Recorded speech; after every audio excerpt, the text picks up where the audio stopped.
Hello everyone, I thought I would give a brief status update on the rig issue that I mentioned in one of my blog posts earlier. Concerning animation in Delura, my rigs are specifically designed to require as few user actions as possible to achieve any given action without hindering my ability to change my rig in mid-animation.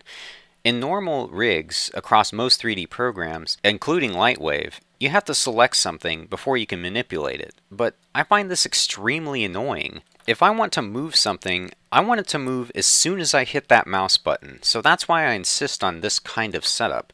The less physical actions that I myself as a user have to perform, the more work that gets done. It's not rocket science. Let me illustrate this real quick. For example, if I were to use an unmodified rig and move the feet to the side, I'd not only have to click the mouse 4 times, but I'd have to use my left hand to activate rotate mode before doing these actions, versus on my IK Booster rig where only 2 clicks are needed.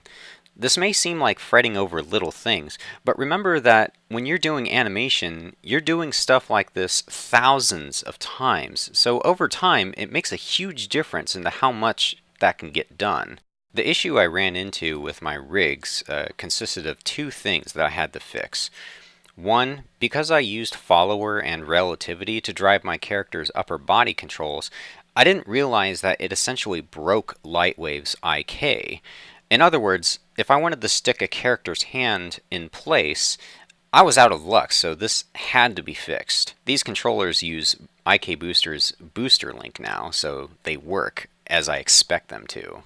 Secondly was that my motion path displays were not displaying properly, which is actually a related issue. Motion path display is infinitely important to helping me get good movement in my animations.